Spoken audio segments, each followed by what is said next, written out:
Last discussion हम लोग का यही चल रहा था कि पोटेंशियल एनर्जी क्या होता है, कंजर्वेटिव फोर्स होता है, नॉन कंजर्वेटिव होता है, वगैरह वगैरह। उसके बाद हमने आपको 4 सवाल कराए थे, याद है, जिसमें मैंने ये बोला था, फिर से मैं एक बार रिवाइज करवा देता हूं। क्वेश्चन नंबर 1 जो था वो कहां है? इस क्वेश्चन नंबर 1, ये क्वेश्चन नंबर 1 यहां है। क्वेश्चन नंबर 1 में हम सीधा सीधा देख सकते हैं कि यह एक कांस्टेंट फोर्स है, मतलब बल का मान नियत है। और मैं आपको पहले ही बोल चुका हूं कि दुनिया का हर कांस्टेंट फोर्स क्या होता है? कंजर्वेटिव होता है। क्यों ऐसा होता है? क्योंकि उसमें पाथ इंपॉर्टेंट नहीं होता, सिर्फ शुरू वाला पॉइंट और अंत वाला पॉइंट को मिला दीजिए, वो डिस्प्लेसमेंट हो जाएगा। और फोर्स और डिस्प्लेसमेंट का डॉट प्रोडक्ट ले लीजिए। डॉट प्रोडक्ट लेने आता होगा आपको, आई को आई के साथ, जे को जे के साथ। इन केस आई जे के टर्म्स में नहीं मिलेगा, हमेशा किस्मत अच्छी तो नहीं कि आईजे के टर्म्स में मिले, हो सकता है आईजे के टर्म्स में ना मिले, तो क्या करना, वेक्टर लेना, उसका मैग्नीट्यूड दिया हुआ होगा, उन दोनों के बीच में एंगल देख लेना, किन दोनों के बीच में, डिस्प्लेसमेंट और फोर्स के बीच में। तो फोर्स का मैग्नीट्यूड, डिस्प्लेसमेंट का मैग्नीट्यूड, और उसके बाद cos of angle between them. समझ में आ गया? सीधे वर्क निकल के आ जाएगा।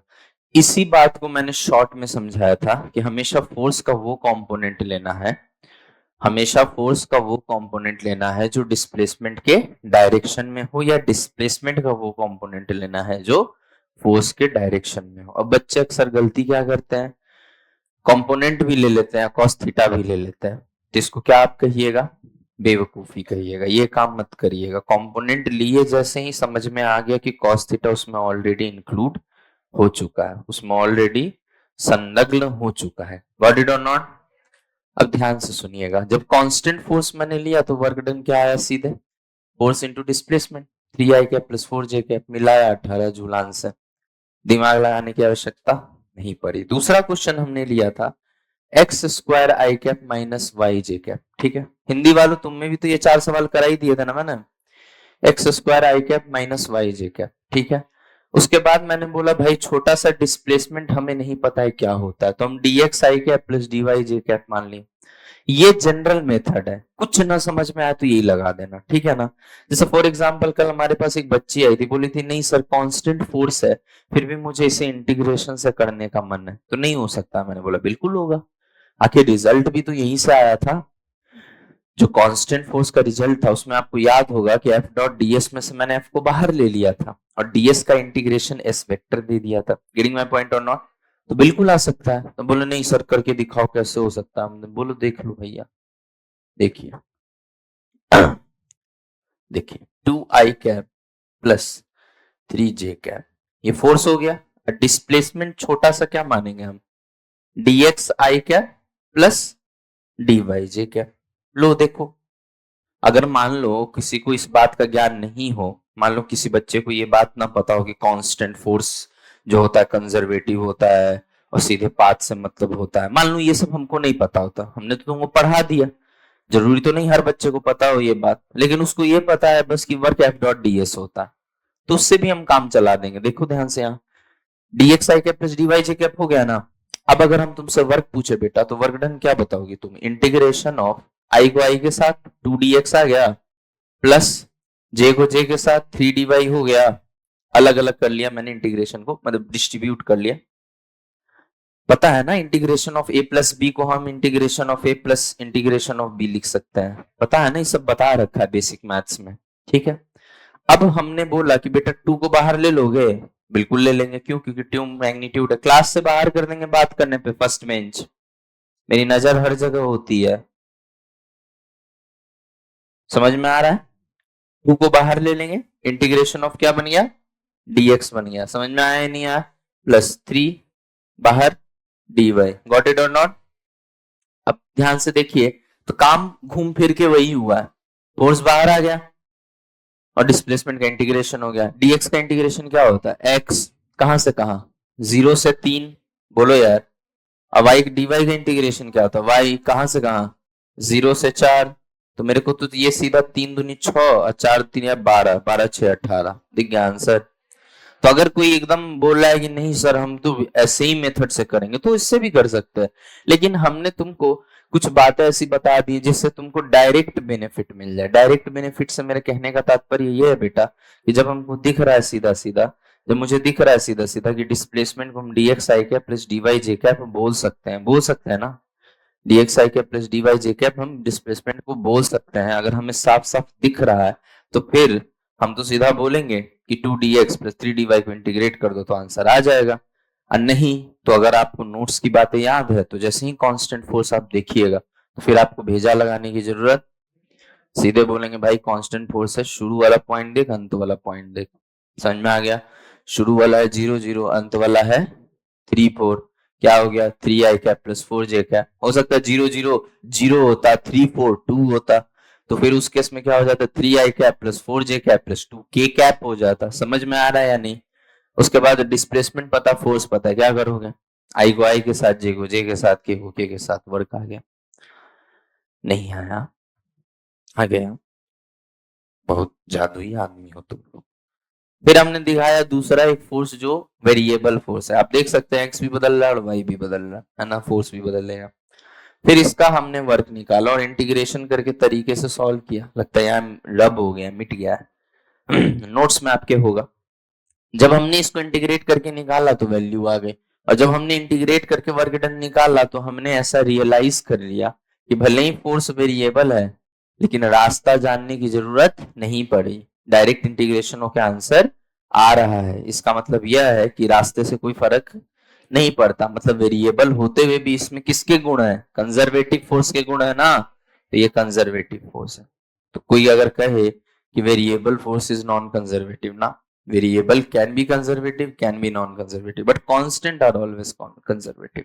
और जब भी मैं constant force बोलूं मेरा मतलब मैग्नीट्यूड और डायरेक्शन दोनों से है, क्योंकि फोर्स एक वेक्टर क्वांटिटी है और कांस्टेंट अगर मैं एक वेक्टर क्वांटिटी को कह रहा हूं मतलब उसका मैग्नीट्यूड भी कांस्टेंट होगा और डायरेक्शन भी कांस्टेंट होगा। I think I am clear to everyone. Okay, now let's move to the question number 4 first. 4 में मैंने क्या सिखाया तुम्हें कि यहां पे भी करने की कोशिश की मैं इंटीग्रेशन, यहां पे भी सोचा मैंने, कोशिश किया कि आंसर आ जाए dx dy वैसे ही लिखे, लेकिन फंस गया। इसके आगे मैं कुछ कर ही नहीं पा रहा था। क्यों फंस गया? क्योंकि जब तक y in terms of x मुझे नहीं पता होगा तब तक मैं आगे प्रोसीड नहीं कर सकता। अच्छा, y in terms of x पता होने का क्या मतलब होता है कि y x का रिलेशन पता होना चाहिए, y x को रिलेट करने वाला इक्वेशन पता होना चाहिए। और इक्वेशन किसको दर्शाता है बेटा? पाथ को दर्शाता। वही इक्वेशन अगर y equal to mx plus c है तो स्ट्रेट लाइन होगा, वही अगर y equal to kx square है तो पैराबोला होगा। समझ में आ रहा है ना मेरी बात? तो इक्वेशन चाहिए मतलब पाथ चाहिए। तो यहां से साफ साफ समझ में आ रहा है कि वेरिएबल फोर्स तो यह भी है लेकिन यहाँ पे हमसे आगे इंटीग्रेशन नहीं हो पा रहा है। इसका सीधा मतलब यह है कि ये कंजर्वेटिव नहीं है। थर्ड वाला एग्जांपल थोड़ा सा एडवांस एग्जांपल हो गया। इसमें ऐसा लगता है फर्स्ट इंप्रेशन में कि बिना y in terms of x जाने अपन इंटीग्रेट नहीं कर सकते, ऐसा लगता है, लेकिन इसको भी कर सकते by the help of mathematics differential equation. Got it और नॉट? तो ये आप लोग के लिए नहीं है, ये नीट के लिए नहीं है क्वेश्चन नंबर 3, लेकिन पढ़ा रहे हैं तो सब कुछ पढ़ाना चाहता है मास्टर, लेकिन ये आपके लिए नहीं। आपको कभी ऐसा सवाल नहीं आएगा जिसको देखने से आप फंस जाओ, लगे आपको कि नहीं y in terms of x नहीं पता रहा तुमसे नहीं होगा, अब बाद में पता चले घर आके कि अरे नहीं डिफरेंशियल इक्वेशन से सॉल्व हो जाता। समझ में आ रहा है? क्योंकि जब तुमको डिफरेंशियल इक्वेशन ही नहीं पढ़ाया गया है तो डिफरेंशियल इक्वेशन पे बेस्ड, कॉन्सेप्ट पे बेस्ड सवाल भी आपको नहीं दिया जा सकता। तो आपके नीट में 1 2 या 4 आएगा। 3 बता दिया बस नॉलेज के लिए, क्योंकि हमारे लेक्चर्स नीट के साथ साथ जेई के भी बच्चे देखते हैं, वो अच्छा आसानी से रिलेट कर पा रहे होंगे कि क्या हो रहा है। समझ में आ रहा है? तो ऐसे भी आ सकता है आपको कि किसी डिफरेंशियल इक्वेशन की सहायता से इंटीग्रेशन हो जाए। और आप नोटिस करिए यहां भी हमें x in the form of y या y in the form of x जानने की जरूरत नहीं पड़ी। इसका सीधा अर्थ यह है कि भैया यह भी कंजर्वेटिव ही है। गॉट इट और नॉट? चलिए, तो I think I am clear to everyone. उसके बाद नेक्स्ट क्लास में हमने पढ़ा बेटा work energy theorem. Work energy theorem में कुछ नहीं था, मैंने एक काइनेमेटिक्स का फॉर्मूला लिया, v square minus u square equal to 2as। ठीक है, उसके बाद मैंने दोनों तरफ हाफ एम और हाफ एम से मल्टीप्लाई कर दिया। हाफ 2 से 2 गया, एम ए क्या हो गया, फोर्स, फोर्स इंटू डिस्प्लेसमेंट हो गया वर्क। ठीक। अच्छा, एम ए क्या होता है, फोर्स होता है या नेट फोर्स होता है? तो नेट फोर्स को अगर मैं डिस्प्लेसमेंट से मल्टीप्लाई करूंगा तो ये वर्क देगा या नेट वर्क डन देगा, इसलिए नेट वर्क डन है। ठीक है, इसमें जो सबसे इंपॉर्टेंट बात है, मैं बार बार बोल रहा हूं, वो ये है कि आपको ये याद रखना कि ये नेट है। नेट मतलब उस वस्तु पे जितने भी बल लग रहे हैं, उन सब बल के वजह से जो भी कार्य हो रहा है, उन सारे कार्य का जो सम है, टोटल सम, वो काइनेटिक एनर्जी में बदलाव के बराबर होता है। क्या मेरी बात समझ में आई कि एक बॉडी पे जितने फोर्सेस लग रहे हैं, उन सारे फोर्सेस के द्वारा जो भी वर्क डन हो रहा है, अलग अलग भी हो रहा हो, तो उन सबको जोड़ दोगे। वर्क तो वर्क है, उसमें कोई डिस्क्रिमिनेशन तो है नहीं, भेदभाव की, नहीं नहीं ये तो फ्रिक्शन का वर्क है, नहीं नहीं ये तो नॉर्मल का वर्क है, नहीं नहीं ये तो किसी और का वर्क है। हमें क्या फर्क पड़ता है, सारे फोर्सेस है, सारे फोर्सेस है ना, सारे वर्क है ना, वर्क को वर्क के साथ तो जोड़ा जा सकता है। फोर्स का नाम बदल रहा है, फोर्स तो फोर्स होता है, एनी फोर्स इज पुश और पुल, यस और नो। सारे वर्क को लेकर जोड़ देना है आपको। अच्छा, जोड़ने में सर कुछ ध्यान नहीं रखना है, नहीं रखना है, क्यों? क्योंकि वर्क एक स्केलर क्वांटिटी, यहां आपको एक ही बेनिफिट मिल जाता है इस चैप्टर में कि वर्क डन जो है स्केलर क्वांटिटी, इसलिए जोड़ने से पहले आपको सतर्क रहने की जरूरत नहीं है, सीधा निकालते जाओ, फट फट फट फट, 2 + 4 + 6 + 8, इस तरह से करके जोड़ते जाओ, सिंपल एडिशन चलेगा। गॉट इट और नॉट? और जब सब कुछ जोड़ के तुम नेट वर्क डन बताओगे, जब सबको जोड़ के तुम नेट वर्क डन बताओगे, तो वो किसके बराबर होना चाहिए, काइनेटिक एनर्जी के बदलाव के बराबर होना चाहिए। यही है work energy theorem. I think I am clear to everyone. 1 minute का टाइम है, जिनको कॉपी करना है कर ले। कर लिया था? Okay, so let's move to the question part. चलिए यहां देखिए, इस सवाल में यह है कि एम मास का बॉडी है, उसको ऊपर फेंका गया, कभी ना कभी उसका वेलोसिटी 0 जरूर होगा, क्योंकि नीचे की तरफ अर्थ अट्रैक्ट कर रहा है, नीचे फोर्स लग रहा है, एक्सेलरेशन भी नीचे होगा, क्योंकि जिधर फोर्स होता है उधर ही एक्सेलरेशन होता है। वेलोसिटी ऊपर, एक्सेलरेशन नीचे है, वेलोसिटी कम होता जाएगा, थोड़ी देर बाद 0 हो जाएगा। पक्का?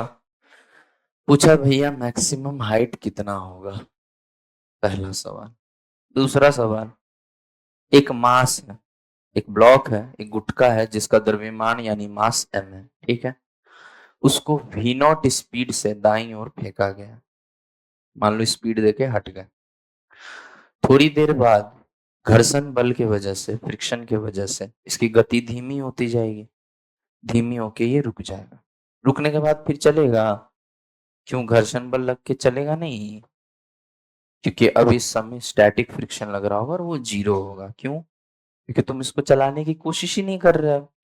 कोशिश करोगे तब ना वो आए, कोई चीज पड़ी भी है तो वो चले लगी अपने आप, क्योंकि स्टैटिक फ्रिक्शन का मान 0 होता है। Got it?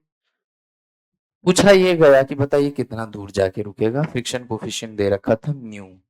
ठीक, मैं जानबूझ के डेटा नहीं ले रहा हूं, ताकि वेरिएबल्स के टर्म्स में एक बार सीख लें, बाद में डेटा आएगा, डेटा पुट कर देना, आंसर है। नहीं आई समझ में बात? ठीक है। उसके बाद एक सवाल है, देखो भैया, अगर कोई ध्यान से देखे तो मेरे पढ़ाने में एक सीक्वेंस है, motion in 1D, projectile, friction. समझ में आ गया ना? ये प्रोजेक्टाइल मैंने यू से मारा है और ये आके यहाँ टकराया। अब पूछा है मैंने कि जरा सा बताओ तो ये कितने वेलोसिटी से आके जमीन से टकराएगा। समझ में आ गया? तो ये एक तीसरा क्वेश्चन। चौथा क्वेश्चन ये है कि एक इंक्लाइन प्लेन है जिसमें फ्रिक्शन 0 है। इंक्लाइन प्लेन है जिसमें फ्रिक्शन क्या है बेटा? 0 है। वो उस पे एक ब्लॉक रखा हुआ है, तो ऑब्वियस सी बात है नीचे आएगा। जैसे ही नीचे आ गया, फ्लोर आ जाएगा। फ्लोर मतलब जमीन, सतह। सतह पे फ्रिक्शन है, इंक्लाइन पे फ्रिक्शन नहीं है, जबकि सतह पे फ्रिक्शन है। और उसका कोफिशिएंट क्या है बेटा? म्यू मान लेना, म्यू मान लेना। ठीक है ना? तो सवाल ये है कि ये कितनी दूर अगर यहाँ से छोड़ा जाए, तो ऑब्वियस सी बात है यहाँ आता है तो इसके पास गति आ जाएगी, तो इस गति की वजह से ये थोड़ा आगे चलेगा, लेकिन फ्रिक्शन इसको रोकेगा।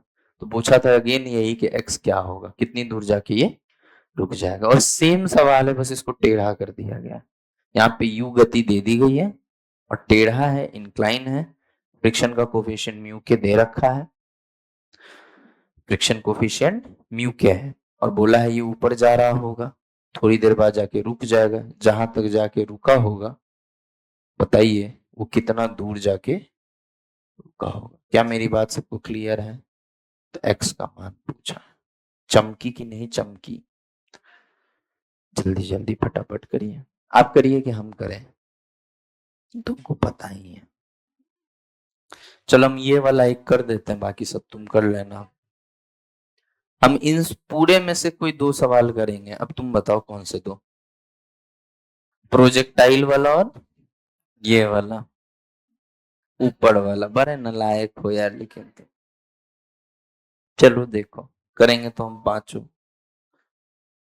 लेकिन आप लोग से एक छोटा सा तो दरखास्त कर ही सकते हैं कि बिल्कुल लिखना उखना छोड़ के और ध्यान से सुनना। कैसे सुनना? ध्यान से सुनना। समझ में आ रहा है या नहीं आ रहा है? जहां तुम जरा सा भी इधर उधर किए, कंसेप्ट गायब हो जाएगा। Got it?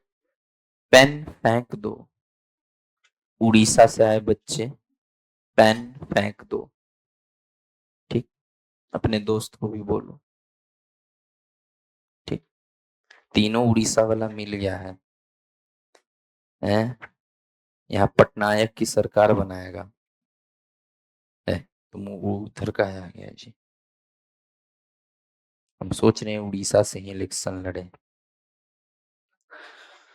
इधर देखो, सब देगा वोट, चुप रह तू। सबसे पहले ये सवाल देखो रे, अगर मैं इसको काइनेमेटिक्स से करने के लिए तुमको बोलूं तो तुम बोले क्या टाइम पास कर रहा है master, zero square equal to u square plus 2 minus g into h max. कितने लोगों को समझ में आया, कितने लोगों को उड़ गया? आ गया सबको? तीसरा इक्वेशन लगाया चाचा, फाइनल वेलोसिटी जीरो है, इनिशियल यू है, हाइट एच मैक्स है और जी माइनस में है, और सब कुछ साइन के साथ रखते हैं क्योंकि हम लोग वेक्टर्स से डील कर रहे हैं, याद है ना? तो सीधे आंसर क्या आ गया, u square equal to 2g h max. तो एच मैक्स का मान क्या आ गया, यू स्क्वायर बाई 2g। अब कुछ बच्चे बोलेंगे सर हमें समझदार बना के आप खुद गधे वाला काम कर रहे हैं, यहाँ स्पीड जीरो है, यू समझ गए ना, u बाई 2 और u बाई 2 टाइम t मान ले, समझ गए ना? u बाई t हो जाएगा, एक्सल u बाई g हो जाएगा टाइम, मल्टीप्लाई करोगे आंसर सीधे। याद, समझ में आ गया? फिर भी कुछ नए बच्चे, उनके लिए u और जीरो है तो बीच का स्पीड u बाई 2 है। स्पीड आ गया, टाइम बता देते तो आंसर आ जाता। तो यहाँ स्पीड u है, कितने टाइम में जीरो हो जाएगा? 1 सेकेंड में g से कम होता है, तो u को जीरो होने में कितना टाइम लगेगा, u बाई जी। तो ये टाइम है मेरे लिए। तो आज भी 7वीं क्लास का क्वेश्चन कर रहा हूं मैं, जिसमें distance equal to speed into time होता है, answer you square by 2g। ठीक है भैया, दो मेथड तो हम ही बता रखे हैं तुमको, तीसरा मेथड है work energy theorem. Work energy theorem ये कहती है, फीमेल है, वर्क एनर्जी थ्योरम ये कहती है कि total work done by all the forces is equal to change in kinetic energy. सर्वप्रथम आप यह खोज करें कि इस वस्तु पे कौन कौन से बल लग रहे हैं। जैसे ही ये जमीन से चल पड़ा, कोई फोर्स लग रहा है इसके ऊपर ग्रेविटी के अलावा? ग्रेविटी के अलावा इसके ऊपर कोई और दूसरा फोर्स नहीं है। एयर रेजिस्टेंस नेग्लेक्ट कर देते हैं, तो एयर रेजिस्टेंस भी नहीं है। तो भैया हमको तो एक ही फोर्स दिख रहा है, वो है ग्रेविटी। और ग्रेविटी लग रही है नीचे, गुरुत्वाकर्षण बल है नीचे, विस्थापन है ऊपर, जिसके परिणाम स्वरूप जो वर्क होगा वो नेगेटिव होगा। नहीं आई मेरी बात समझ में? मेरी बात जादुई होती है, सबको आती नहीं है। हाँ, हमारी जाती नहीं है। माइनस mgh हो गई ना भैया, यही वर्क किया होगा हमारा ग्रेविटी। नेगेटिव वर्क है, मतलब ले रहा है कि दे रहा है, ले रहा है तभी तो स्टोर करके रखेगा। और थोड़ी देर बाद यही जो स्टोर करके रखे हुए वो वापस से उड़ेल देगा। जैसे ही उड़ेल देगा काइनेटिक एनर्जी मिल जाएगी। यहाँ किसी का सर ले जाके रख दो, उसको समझ में आएगा काइनेटिक एनर्जी कितनी थी। क्या अमृतपान समझ में आ रहा है कि नहीं? Minus mgh is equal to change in kinetic energy. Final kinetic energy क्या है? 0। Initial half m/u²। सर सीधे लिख देते ना, हाँ इन्हें माइनस हाफ m/u²। सर आप बहुत मेहनती हैं। माइनस से माइनस कट गया, m से m कट गया, अब फिर से h मैक्स घूम फिर के आ गया u²/2g। अरे सर ये तो जादू हो गया। वर्क बाय एनर्जी पर नहीं, काइनेमेटिक्स पर है सर। फिजिक्स पढ़ रहे हो बेटा, फिजिक्स में ऐसा ही होता। अब सिंपल सी बात समझो ना कि अगर बाप एक ही है तो शकल भी तो बच्चों की मिलेगी ना। इससे क्या फर्क पड़ता है कि दोनों अलग अलग परिवार में पैदा हुए? लॉजिकल है। बाप जो है वो तो एक ही है ना, बाप तो एक ही है ना, तो अलग अलग परिवार में पैदा हुए तो क्या फर्क पड़ता है? शकल तो मिलेगी। यही काम बर्नौली में भी करूंगा मैं। मेरे लिए फ्लूइड मैकेनिक्स मतलब एक बाप 3 परिवार, बर्नौली। यही काम इलेक्ट्रोस्टैट में भी करूंगा, 4 परिवार। यही काम कैपेसिटेंस में भी करूंगा, 5 परिवार। कह रहा पापा को संभालो, मतलब एक v² equal minus u² equal to 2s है। काइनेमेटिक्स भी उड़ गया, वर्क एनर्जी भी उड़ गया, सेंटर ऑफ मास में ही थोड़ा बहुत आएगा, बर्नौली में घंघोर यूज आएगा। बर्नौली इक्वेशन हम लिखेंगे ही नहीं कभी, हम सीधा ये फॉर्मूला लिखेंगे और इसी से आंसर आएगा। सरप्राइज स्पॉइल नहीं करना चाहता हूं। जैसे बर्नौली में तुम बहुत सफर करते हो ना, बर्नौली के सवाल को चुटकियों में हल कराएंगे, चुटकियों में। समझ में आ रहा है? तो एक परिवार, सॉरी 5 परिवार, बाप तो एक ही है, इसलिए आंसर आना तय था। गॉट इट और नॉट? समझ में आ रहा है ना रे तुम लोगों को? समझना बहुत जरूरी है, इशाराबाजी जरूरी नहीं है। ऐसे ही से पता है, कुछ ही तो इशारा कर रहा पगला की तरह। किसको कर रहा था रे? कौन था? गिल्लू था? क्या सुमांश, तुम्हारी पसंद अब इतनी नीचे गिर गई है, थोड़ा उठाओ बेटा। चलो इधर देखो, अब ये सवाल देखो रे ओए, इतना घटिया सवाल है, ये करा चुका हूं ऑलरेडी मैं तुम्हें, सेम सवाल। अच्छा वर्क एनर्जी थ्योरम से नहीं किया क्या? चलिए वर्क एनर्जी थ्योरम से करते। देखो वर्क एनर्जी थ्योरम क्यों पढ़ाते हैं? ऐसा नहीं है कि वर्क एनर्जी थ्योरम के बिना मेरा सवाल नहीं होता, आया ना आंसर। लेकिन वर्क एनर्जी थ्योरम हमारे सवालों को, देख रहे हो फिजिक्स में जानबूझ के चैप्टर्स इंट्रोड्यूस इसलिए कराए गए थे कि इजी हो। ठीक है देखो ध्यान से, मैं तो एक ही चीज जानता हूँ भैया, net work done equal to change in kinetic energy. चाहे सीधा आए, चाहे टेढ़ा आए, चाहे ऐसे करके आए, चाहे इससे आए, चाहे इससे आए, चाहे ऐसे आए, हमें कोई फर्क नहीं पड़ता रास्ते से। हमें इतना पता है कि पूरे रास्ते के दौरान इस पे एक ही बल कार्यरत था और वह गुरुत्वाकर्षण बल। प्रोजेक्टाइल मोशन का डेफिनेशन ही हमने ये पढ़ा था कि एक ऐसा मोशन जिसमें सिर्फ और सिर्फ एक फोर्स लगे, दैट इज ग्रेविटेशनल फोर्स, उसके अलावा और दूसरा कोई फोर्स नहीं मानना है, तो मोशन प्रोजेक्टाइल हो गया। गॉट इट और नॉट? तो एक फोर्स है तो वर्क भी उसी की वजह से होगा। अच्छा उसको पाथ पे डिपेंड करता है क्या? बाप रे बाप, पूछ जाएंगे रे हम, यहां से पढ़ाए थे ना कल, रास्ता ऐसे दिखा के mgh। उसको मतलब नहीं है कि तुम ऐसे लाए हो, ऐसा आए हो, कि मौसा के घर जाके आए हो, उससे कोई मतलब नहीं, सीधे mgh। समझ में आया? तो माइनस mgh, माइनस नहीं इस बार प्लस होगा, पूछो का है? क्योंकि फोर्स भी नीचे है और डिस्प्लेसमेंट भी नीचे है, नेट डिस्प्लेसमेंट नीचे की ओर है ना, तो mgh लिख दे बेटा। MgH बताओ चेंज इन काइनेटिक एनर्जी होगा? शुरुआत में क्या था? हाफ, सुन सुन, हाफ mv² फाइनल हो गया माइनस इनिशियल हो गया। चेंज हमेशा फाइनल माइनस इनिशियल लेते हैं, ठीक ना? डायरेक्ट हम हाफ एम कॉमन लेके भी लिख सकते थे, v² माइनस u², ठीक है ना? काट दो, कॉमन लेके काट दो, तो 2 लेके उधर मल्टीप्लाई कर दो कॉमन लेके, तो हमको सीधा सीधा पता है क्या दिख रहा है? v is equal to u² plus 2gh का अंडर रूट। अब तुम डिसाइड कर लो बेटा कि तुमको ये मेथड पसंद आया या ये मेथड पसंद आया।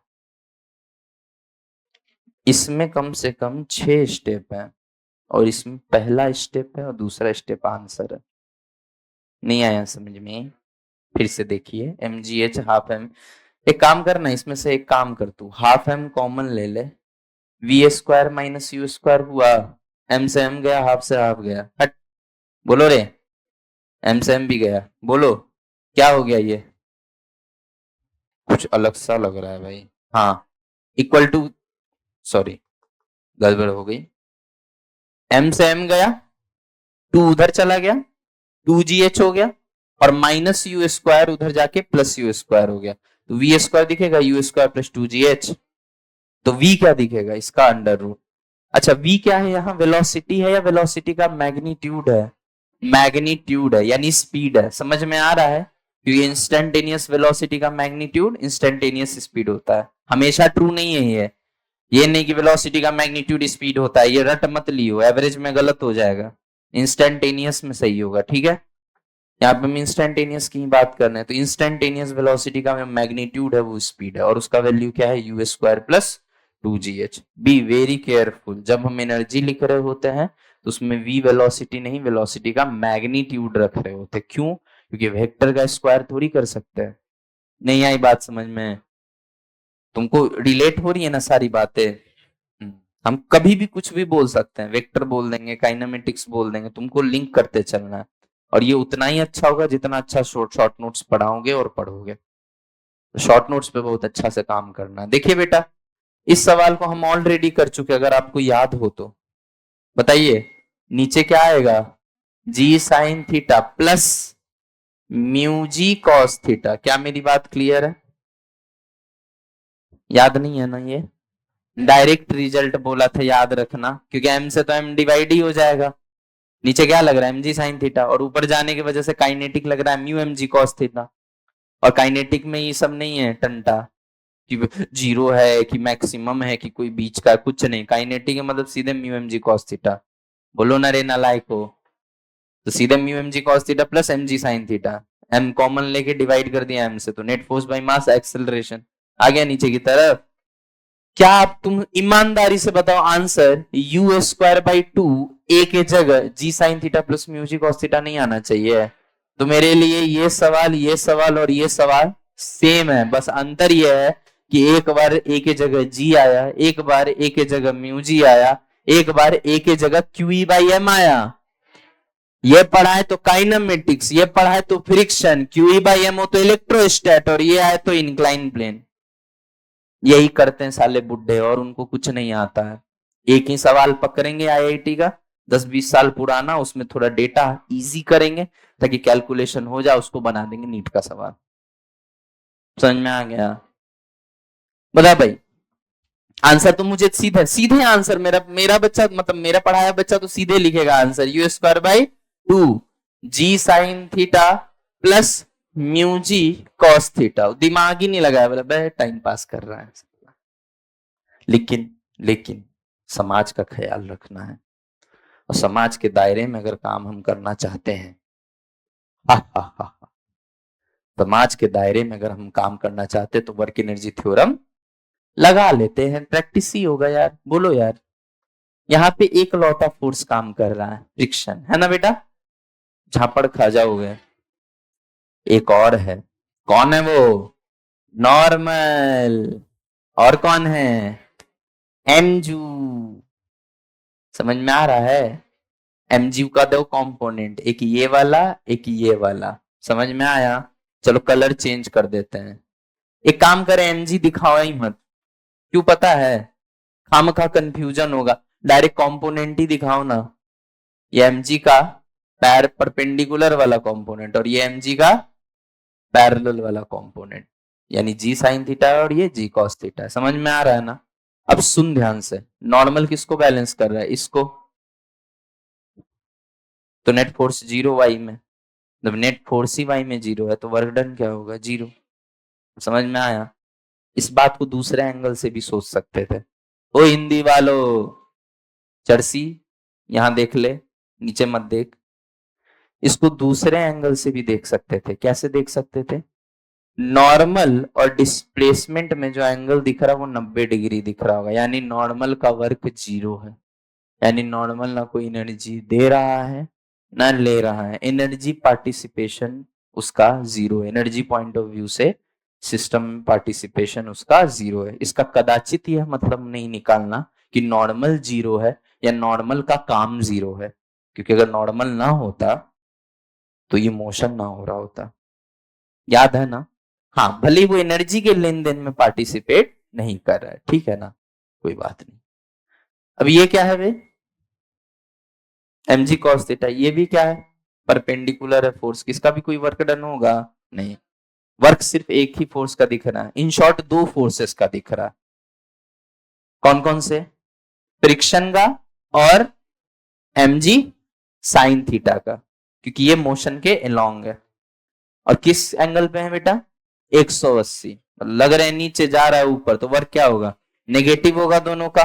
तो हम लिखने जा रहे हैं, अब आप लोग के सौजन्य से मैं लिखने जा रहा हूं इक्वेशन, mg साइन थीटा, नीचे की तरफ displacement, got it, minus, minus भी तो लगाएंगे बे आगे, तुम लोग हमको ना बैंड बजवा दोगे कभी। माइनस लिख दोगे ना, यहाँ माइनस का लिखा है, कॉस 180 डिग्री, समझ रहे हो ना? बार बार अब हम नहीं बोलेंगे, अब तुम्हारे दिमाग में सेट हो जाना चाहिए। सेम डायरेक्शन तो प्लस, उल्टा तो माइनस। समझ में आ रहा है गाइस?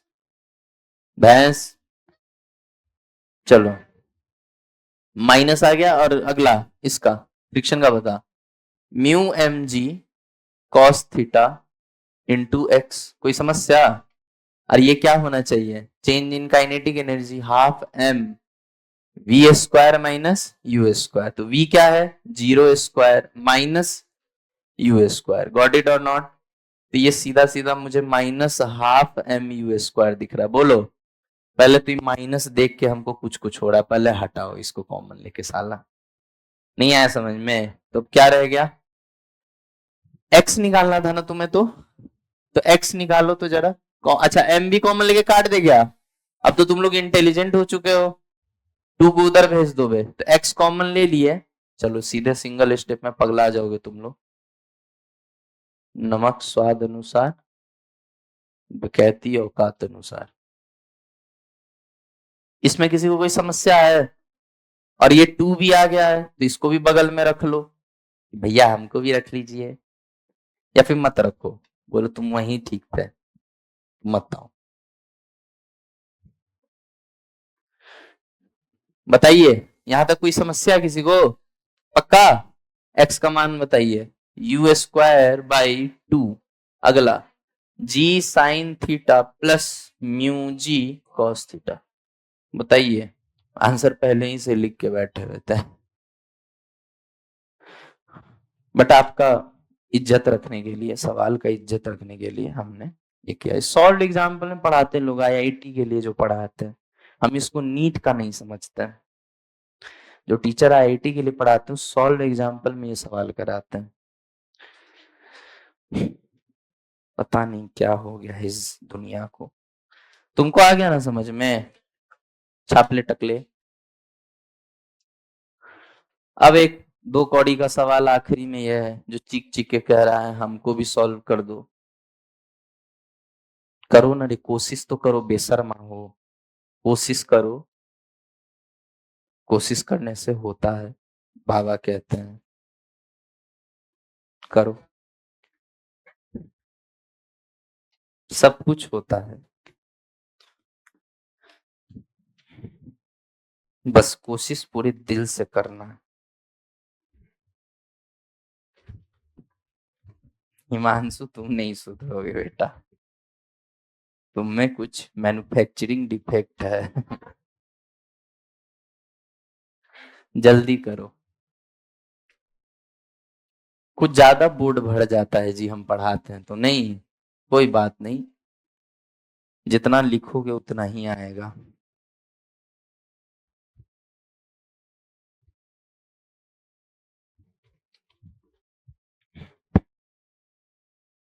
जल्दी करिए बेटा, जिस हिसाब से आप लोग नोट कर रहे हैं अगले साल सिलेबस खत्म होगा।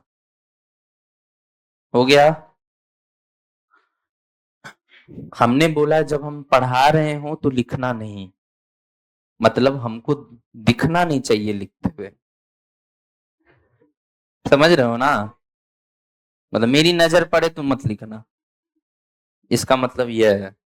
अगर समझते हुए लिख पा रहे हो तो बहुत अच्छी बात है, लेकिन हाँ कुछ इंपॉर्टेंट समझा रहे हैं, मेरी पेन रुकी हुई है तुम्हारी चल रही है, उस केस में गुस्सा आ जाएगा।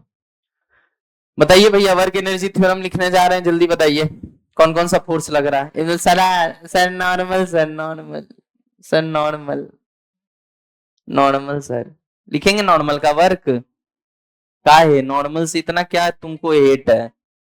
भैया नॉर्मल जो है डिस्प्लेसमेंट के हमेशा परपेंडिकुलर होगा। क्यों? क्योंकि जिस पॉइंट पे होगा मोशन उसके टेंजेंट के अलोंग कर रहा होगा, और नॉर्मल टेंजेंट पे परपेंडिकुलर लगेगा, कॉमन सरफेस के परपेंडिकुलर लगता है, तो नॉर्मल का वर्क हमेशा क्या हो जाएगा? जीरो। अब आता है एमजी की बारी, एमजी में दिमागे नहीं लगाना है, पाथ कुछ भी हो सीधे एमजी एच, पढ़े ही यही है। नहीं आई मेरी बात समझ में? तो यहाँ फोर्स दो लग रहे हैं लेकिन वर्क सिर्फ एक का लिखाएगा, समझ में आ गया ना? किसका वर्क लिखे बेटा? एमजीएच। नीचे आ रहा है ऊपर आ रहा है? नीचे, मतलब पॉजिटिव होगा ना, एमजी भी नीचे है एच भी नीचे, ठीक है। Net work done equal to क्या? Change in kinetic energy. अच्छा यहाँ वेलोसिटी क्या हो गई होगी? जीरो। बोलो यार। तो हाफ एम, अब सीधे v square minus u square लिखा करेंगे, गॉट इट और नॉट? इका हो गया जी। हट, हट। अच्छा, फ्रिक्शन कहाँ है बेटा?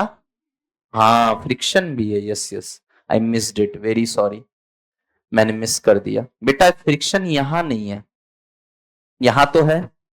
अच्छा यहाँ फ्रिक्शन का वर्क क्या होगा जल्दी बताइए? Minus M g, mu M G into x. समझ में आ रहा है? तुमको नहीं लग रहा दो सवाल इसको और इसको मिक्स कर दिए हैं, इसको और इसको मिक्स कर दिए हैं, तो ये आ गया है? नहीं समझे? बता आंसर जल्दी। Minus M mu M G, yes, friction is mu N, N is M G, तो mu M G into x. कोई समस्या बेटा? करो तो जरा सा, क्या निकालना था हमें? एक्स निकालना था ना? निकालो बेटा जल्दी फटाक से। तो यहाँ पे v को तो पहले जीरो कर दो, तो ये हो गया u जीरो, यस, क्योंकि स्टार्ट कहां से किया है?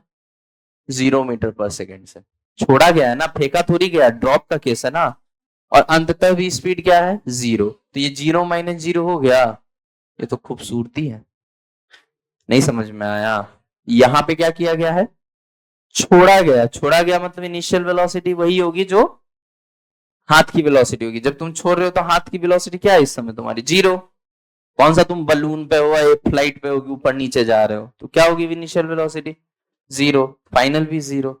ये तो सब कुछ जीरो हो गया सर ना, हो जाता है बेटा, कई बार जीवन में सब कुछ जीरो हो जाता है, वहीं से रीस्टार्ट करना पड़ता है। एम जी कट गया, एक्स का मान बताइए? एच बटा म्यू। समझ में आया? अच्छा,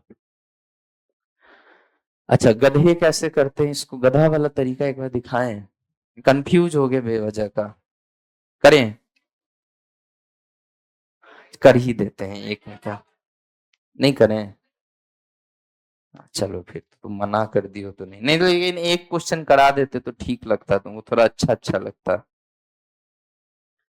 बता दें? बता दे, एक बच्चा कह रहा सर बता दीजिए, फी तो वो भी दिया है।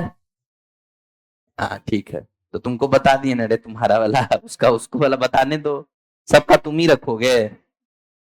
हट, देखो इधर, ये mgh है, कहते हैं यहाँ काइनेटिक एनर्जी आ जाएगा, ठीक।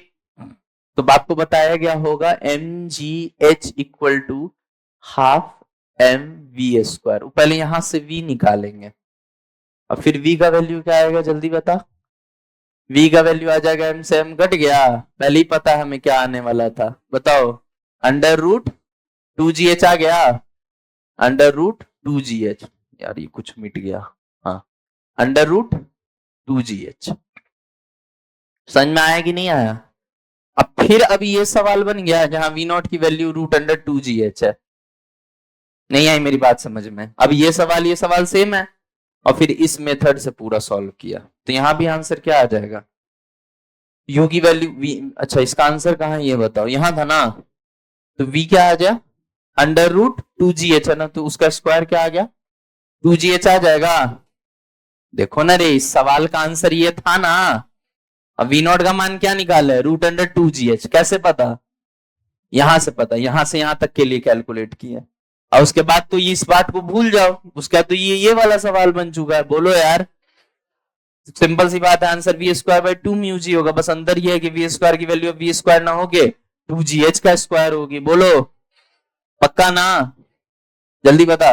2gh का रूट 2gh का स्क्वायर 2gh हो गया 2 म्यू जी, लो h बाई म्यू। मेरा तो साला लॉन्ग कट भी उनसे शॉर्टकट होता है। समझ में आया। तीसरे हैं जो प्रचंड गधे हैं, वो फिर करेंगे टोटल मैकेनिकल, करके दिखाएं वो भी, छोड़ो जाने दो, इतना रख लो यही बहुत है। कभी अगर मूड रहेगा तो बता देंगे, वैसे जरूरी नहीं है, जल्दी कॉपी करेंगे फटाफट। चलिए भैया, सवाल ऐसा था कि एक कर्व्ड स्फेरिकल सरफेस है, डोम समझते हो, डोम, स्फेरिकल डोम कहते हैं इसको। जैसे मस्जिद वगैरह का जो ऊपरी हिस्सा होता है, या गुरुद्वारा का जो ऊपरी हिस्सा होता है, वो ना कर्व होता है, ऐसे हेमिस्फेरिकल शेप का, देखा ही होगा कभी, ठीक है। एक डोम शेप्ड स्ट्रक्चर है, ठीक है, और स्मॉल मास है m, और इसको धागे से जोड़ के इस बंदे के हाथ में पकड़ा दिया गया, ठीक है। और ये पॉइंट है हमारा A, और ये पॉइंट है हमारा B, that is at maximum height, peak point, ठीक है। और इसको बोला गया है कि तुमको इस मास को रस्सी के माध्यम से खींचते हुए A पॉइंट से कहां तक लाना है, B पॉइंट तक लाना है। क्या मेरी बात क्लियर है सबको, बहुत बढ़िया। बस एक और चीज है जो बहुत इंपॉर्टेंट इंफॉर्मेशन है, कि स्फेरिकल डोम जो है ये स्मूथ नहीं है, स्मूथ नहीं है, इसमें फ्रिक्शन है, और जो फ्रिक्शन है वो कितना है, म्यू, फ्रिक्शन कोफिशिएंट है म्यू, ठीक है। तो और इसको हम जो है बहुत तेजी से नहीं ला रहे हैं, स्लोली स्लोली ला रहे हैं, मतलब तुम समझ रहे हो ना कि फोर्स हमेशा, लगाया हुआ फोर्स हमेशा किसके बराबर होगा, वेट का इस कंपोनेंट के बराबर होगा, ताकि एक्सेलरेट ना हो जाए। नहीं आई बात समझ में। तो धीरे धीरे खींचते हुए अगर हम ब्लॉक को यहां से यहां तक लेके आ रहे हैं, तो सवाल यह था कि चाचा ये बताइए कि इस इंसान को, इस ब्लॉक को, या जो भी कह लो इसको, इस ऑब्जेक्ट को यहां से यहां लाने में कितना वर्क डन करना पड़ेगा, इस इंसान को कितना वर्क करना पड़ेगा, यही लगा रहा है ना फोर्स, और इसी की वजह से डिस्प्लेसमेंट आ रहा है। अगर ये छोड़ दे तो गिर जाए, बोलो यार, वर्क करा होगा ना, इसने कुछ मेहनत किया है ना इसको खींचने में, तो इसके द्वारा किया गया वर्क डन निकालना है। अब बच्चा कंफ्यूज हो जाता है, कोई कंफ्यूज होने वाली बात नहीं है। इन शॉर्ट वो तुमसे पता क्या पूछ रहा है, टेंशन के द्वारा वर्क डन, पूछो का है। देखो भैया इसी बात है, रस्सी तो खुद से कोई कार्य कर नहीं सकती है, रस्सी में कोई एनर्जी का सोर्स लगा हुआ है क्या कि वो कोई वर्क कर सकती है। हमारे पास एनर्जी का सोर्स है, एटीपी के फॉर्म में सेल्स में एनर्जी स्टोर्ड है, बोलो रे, एरोबिक रेस्पिरेशन के बाद वो एनर्जी बनता है, बायो वाले हो तुम तो हम में एनर्जी स्टोर्ड है, अगर यहाँ कोई रोबोट बिठा देते तो उसमें भी एनर्जी स्टोर होता, बैटरी में केमिकल एनर्जी। समझ में आ रहा है? यहाँ पे कोई इंजन लगा देते और जो इंजन घूम रहा होता उसके माध्यम से रस्सी ऊपर आ रहा होता, या मोटर लगा देते, मोटर ऐसे नच रहा होता, ये रस्सी इधर ऐसे लपटाता हुआ आता चलता, हो सकता था ना? उसमें भी एनर्जी है। कौन सा? Mechanical, electrical into mechanical convert हो रहा है। गेटिंग माय पॉइंट और नॉट? तो बेसिकली रस्सी के पास कोई एनर्जी नहीं होता, रस्सी की औकात नहीं लटका दो अपने आप खींच ले, रस्सी के माध्यम से तुम ही खींच रहे हो। नहीं आया बात समझ में? तो रस्सी ने जितना वर्क किया है उतना ही तुमने किया होगा। नहीं आई बात समझ में? आ रही है या नहीं आ रही है? रस्सी, रस्सी के पास कोई एनर्जी का सोर्स है कि वो वर्क कर ले? तो कौन वर्क कर रहा है? आदमी वर्क कर रहा है। रस्सी तो बस एक माध्यम है कनेक्ट करने का। तुम ऐसे सोचो ना कि ये इंसान के पास कुछ जादुई शक्ति है कि अपना हाथ लंबा करके खींच सकता है। तुम रस्सी को रस्सी मान क्यों रहे हो? मैं तो हाथ का एक्सटेंडेड वर्जन मान रहा हूं। नहीं समझे? हाथ रस्सी को खींच रहा है, रस्सी ब्लॉक को खींच रहा है, मेरे लिए तो हाथ ही ब्लॉक को खींच रहा है। लॉजिकल बात है या नहीं है? मतलब बेसिकली टेंशन के द्वारा वर्क डन निकालना तुमको, ए से बी लाने में स्लोली स्लोली ला गया, फ्रिक्शन भी है। ठीक है, करिए, मुंह का देख रहे हैं, करिए। डीडीएसआर दे रखा है। चलो इधर देखो, कोई बात नहीं, नहीं भी दिखता है तो देखो इधर, ये एम मास का ब्लॉक है, इसको आप धीरे धीरे धीरे धीरे धीरे धीरे धीरे धीरे खींच के यहां तक ले आ रहे हैं। ध्यान से सुनना जो अब बोलने जा रहा हूं भाई, सिंपल सी बात है। जैसे जैसे आप ब्लॉक ऊपर लेके जा रहे हैं, अब ध्यान से देखिए, जिस भी पॉइंट पे यह है वहां पे अगर हम टेंजेंट ड्रॉ करें तो ये टेंजेंट का एंगल लगातार बदलता जा रहा है, और ये टेंजेंट का एंगल बदलना सीधा सीधा ये दिखा रहा है कि mg का कंपोनेंट बदल रहा है। नहीं आई बात समझ में? समझ में आ रही है नहीं आ रही है? आपको एक उदाहरण के साथ दिखाना चाहेंगे कि अगर मान लो mg तो इधर लग रहा है ना बेटा, बिल्कुल नीचे, बोलो mg ऐसे लग रहा है, mg का एक कंपोनेंट ये होगा और mg का एक कंपोनेंट ये होगा, बोलो ना यार।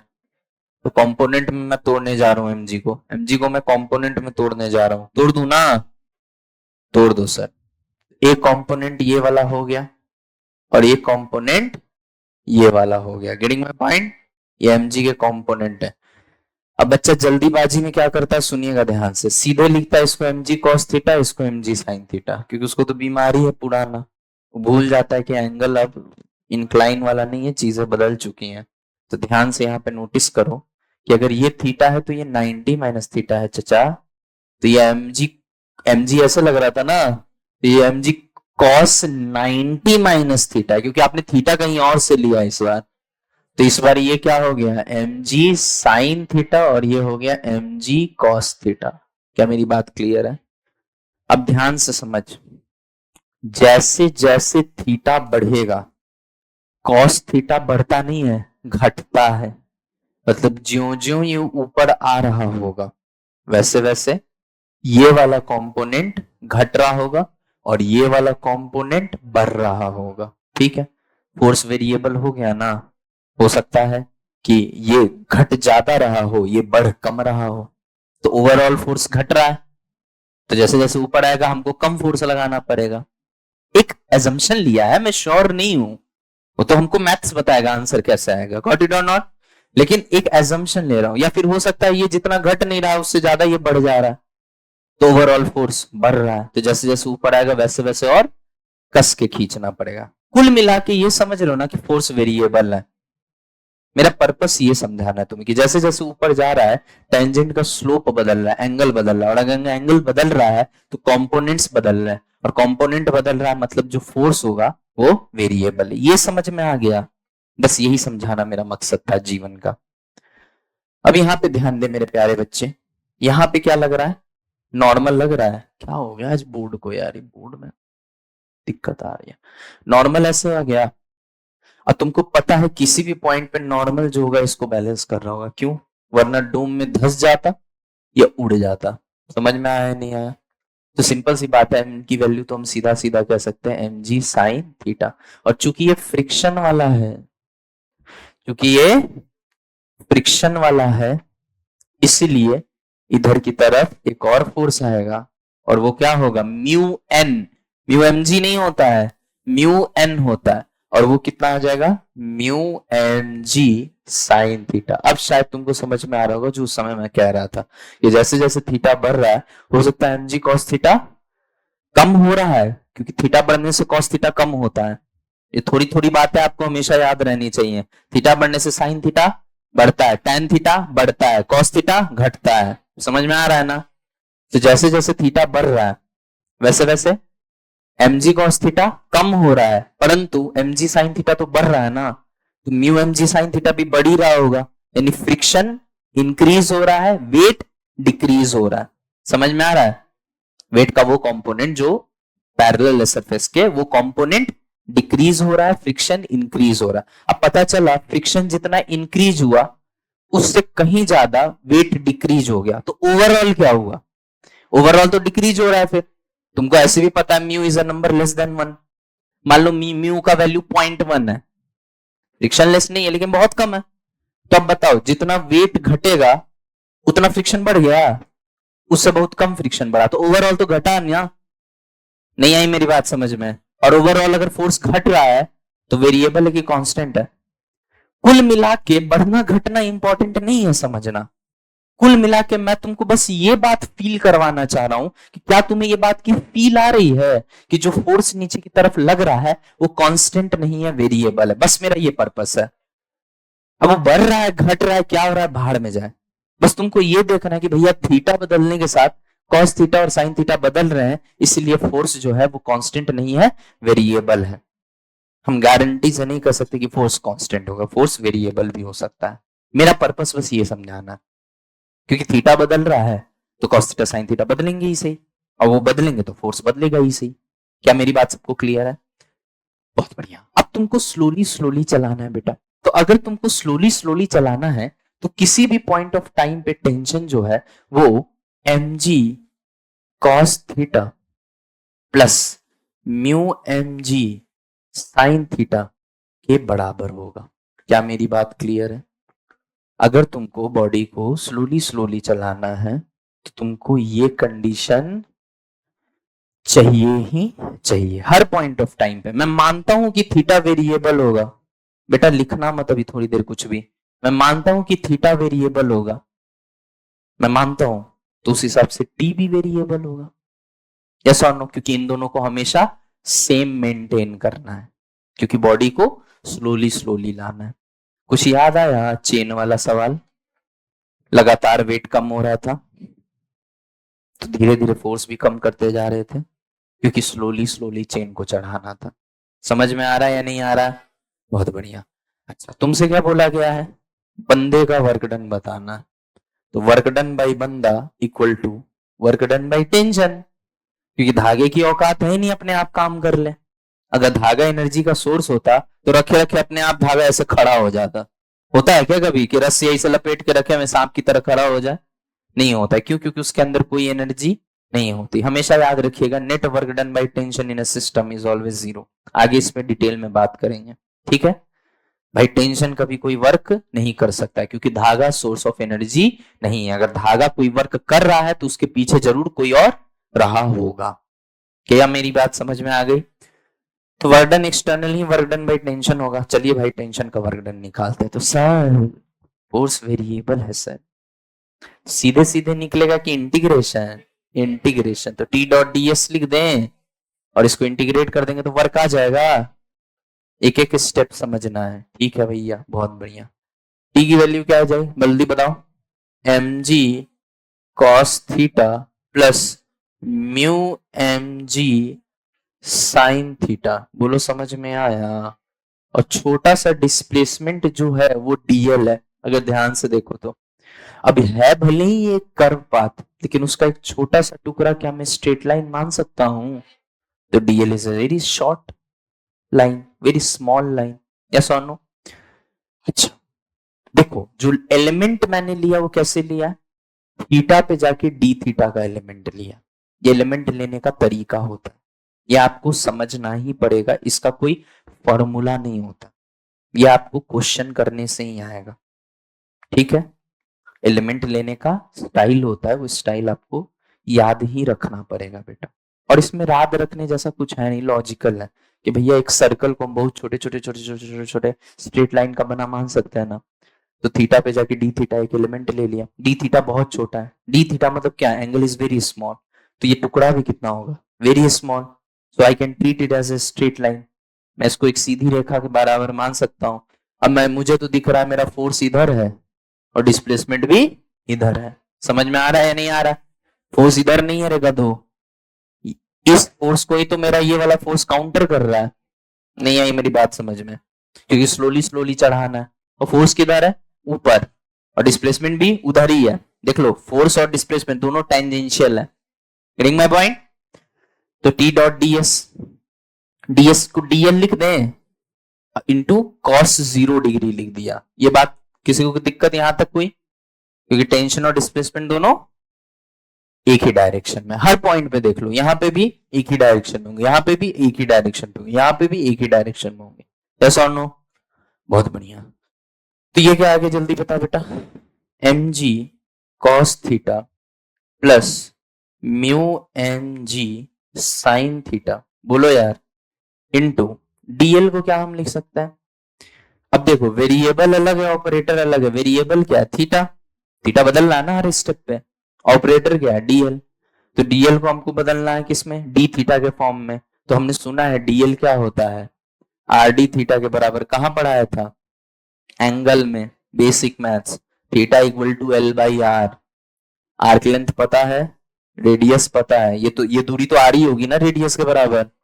तो क्या हो जाएगा, आर इंटू डी थीटा कर देंगे तो डीएल आ जाएगा। छोटा सा आर्क लेंथ जो है वो छोटा सा एंगल इंटू रेडियस के बराबर है। कोई समस्या किसी को? ये कौन सा फॉर्मूला है, l equal to r into theta, उसी फॉर्मूला से आया, ठीक है ना? कहां पढ़ा है, बेसिक मैथ्स में। ठीक है, तो ये आ गया आर डी थीटा कॉस 0 1। हम जान रहे हैं कि आप लोग में से कुछ लोग मन ही मन हमको बहुत गाली दे रहे हैं कि ऐसा सवाल काहे ले लिया है, नीट में ऐसा नहीं आता है। लेकिन यकीन मानिए मेरे दोस्तों, मेरे लिए पास आपके लिए एक जबरदस्त सरप्राइज है, और सरप्राइज लेने के लिए थोड़ा सा मेहनत करना पड़ता है। इंटीग्रेशन होगा cos theta d theta, r बाहर ले लिया, यहाँ पे भी तो आर आएगा बे, यहाँ पे भी तो आर आएगा, म्यू एम जी आर और एम जी आर बाहर आ गया, ये तो कांस्टेंट है। Cos theta d theta integration, sine theta d theta integration. But ये थीटा कहां से कहां बदल रहा है, यहाँ पे थीटा क्या होगा 0, और यहाँ पे थीटा क्या होगा, जब ये एलिमेंट ऐसे जाते जाते जाते जाते यहां चला जाएगा तो उसका एंगल कितना बन रहा होगा, पाई बाई 2। बोलिए यार, तो 0 से पाई बाई 2 लिख दे दोनों जगह। ओ माई गॉस, जल्दी बताइए, कॉस थीटा का इंटीग्रेशन क्या होता है, sine theta, simply sine theta है ना, sine pi by 2 minus sine 0, 1 minus 0 लिख दें। अरे वाह सर, कमाल कर दिए, धोती फाड़ के रुमाल कर दिए। म्यू एम जी आर आ गया, इसका पता, साइन का माइनस कॉस होता है तो minus of cos pi by 2 minus of cos 0। अच्छा एक काम करना, माइनस लेके इसको उल्टा कर दे तो cos 0 minus cos pi by 2 आ रहा होगा, है ना? कुल मिला के ये भी 1 माइनस 0 आएगा बे, मैथ से ज्यादा भेजा मत लगाओ। M g r plus mu n g r, ये आ गया आपका वर्क डन। पहले तो ये बताइए कि जो मैंने समझाया है वो सबको समझ में आ गया या डाउट है कहीं? किसी भी बच्चे को कोई भी डाउट है तो वो निस्संदेह पूछ सकता है, टफ डेरिवेशन है, आप पूछ सकते हैं। फिर भी मैं बता देता हूं, मैंने कुछ नहीं किया है, किसी थीटा एंगल पे जाके डी थीटा का एलिमेंट लिया है, उसके लिए छोटा सा डिस्प्लेसमेंट हो गया, छोटे से डिस्प्लेसमेंट के लिए फोर्स को कांस्टेंट मान सकते हैं, तभी हम इंटीग्रेशन करके टोटल वर्क निकाल सकते हैं। एफ डॉट डी एस तो करना ही पड़ेगा। अब क्या कहा मैंने, यहाँ फोर्स निकाल लिया, ये तो थीटा 90 माइनस थीटा, ये साइन, ये कॉस, ये सब तो आ रहा होगा, नॉर्मल आ गया, फ्रिक्शन भी आ जाएगा। अब इन दोनों को काउंटर ये कर रहा होगा, क्योंकि दोनों साइड फोर्स हमेशा बराबर रखना है, क्यों, स्लोली स्लोली चढ़ाना है। तो टी का मान क्या आ गया, ये आ गया, समझ में आया बे? और उसके बाद उसको डीएल है, इंटीग्रेट करके डीएल को क्या लिख दिया, आर डी थीटा, समझ में आया? और उसके बाद कॉमन वॉमन लेके उसका तो गणित है। क्या मेरी बात सबको क्लियर हो गई है? फिर से सोच लीजिए, क्लियर है या नहीं है? क्लियर है ना सबको, हिंदी वालों? Getting my point? झैप ब्रो? समझ में आ गया? इतना मेहनत तो हमसे ना हो पाएगा यार। आज के बाद एक बात याद रखना हमेशा, आज के बाद हमेशा एक बात याद रखना कि हम रास्ता नहीं डेस्टिनेशन देखेंगे। बोले सर ये तो कांस्टेंट फोर्स के लिए हम लोग करते थे, ये तो वेरिएबल फोर्स है। वेरिएबल में तो रास्ता इंपॉर्टेंट होता है, समाज के लिए होता होगा, हमारे लिए नहीं। सुनो रे ओए, शू,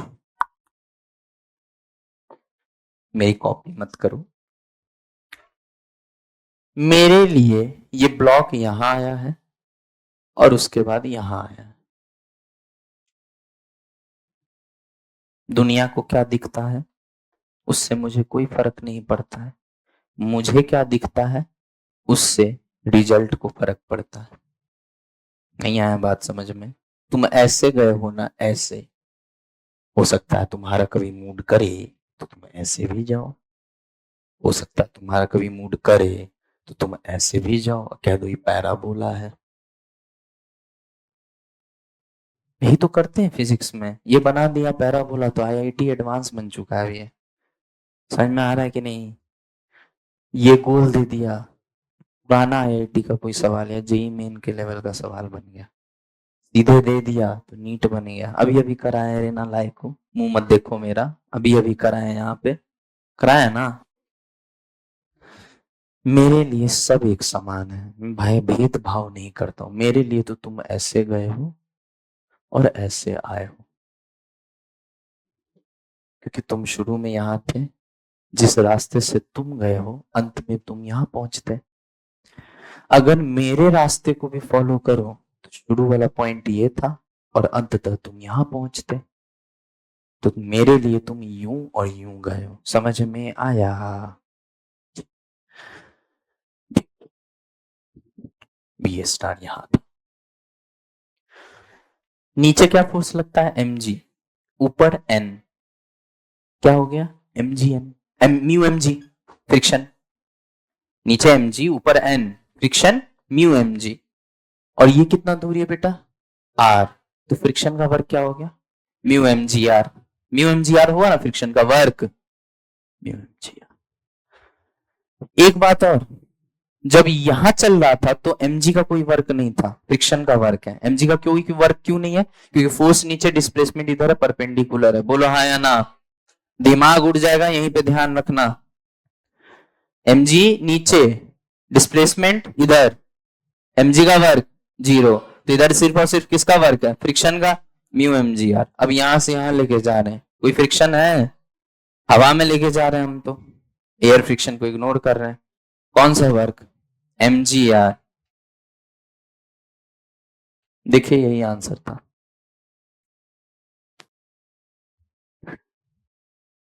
एक लाइन में बोला था ना कि वर्क पावर एनर्जी एनएलएम से आसान लगेगा। अब हम सिर्फ आईआईटी के सवाल लेंगे, नीट को तो हम पूछते ही नहीं है, और सवाल होगा और बगल में आंसर होगा। Got it? छाप लो। हाँ जी बेटा, समझे नहीं आप?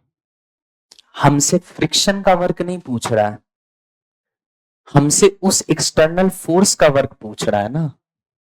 फोर्स इधर, डिस्प्लेसमेंट इधर। अच्छा चल तेरी बात रख लेते, फ्रिक्शन का भी नेगेटिव आएगा और इसका भी नेगेटिव आएगा, तो कॉमन ले लेना माइनस। ये क्या है? इतना लिया है, दे कौन रहा है? हम, तो हम कितना दिए होंगे? प्लस। समझ में आया?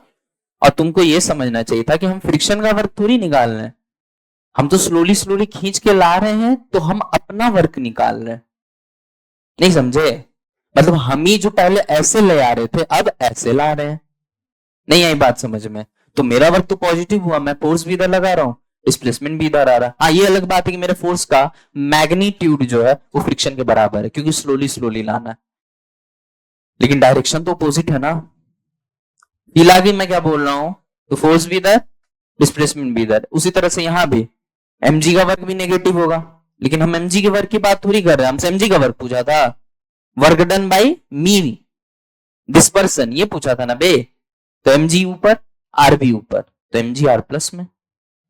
नहीं आई बात समझ में? जल्दी कॉपी करिए। हाँ, फोर्स को कांस्टेंट कहां माना है बेटा, हम तो बस ये कह रहे हैं कि जिस रास्ते को तुम ऐसे टेढ़ा देखते हो ना, उसको हम ऐसे देखा करेंगे। मैंने बदला है, यही ट्रिक है। तुमको आंसर निकालना है कि तुमको रिसर्च करना है, प्रूफ हम ये भी कर सकते हैं, लेकिन हम करेंगे नहीं। घंघोर मैथमेटिक्स तुम बर्दाश्त कर पाओगे जब हम इसका इंटीग्रेशन करके पोलर कोऑर्डिनेट घुसा के इसको प्रूफ करेंगे? तो नहीं बर्दाश्त कर पाओ। तो सिर्फ रिजल्ट याद रखो ना बेटा, जो मास्टर कह रहा है। तुमको सिलेक्शन चाहिए कि तुमको फिजिक्स का टीचर बनना है, सिलेक्शन चाहिए ना, तो सिर्फ एक वजह याद रखना कि हमको रास्ते से मतलब नहीं है। समझ गए आंसर?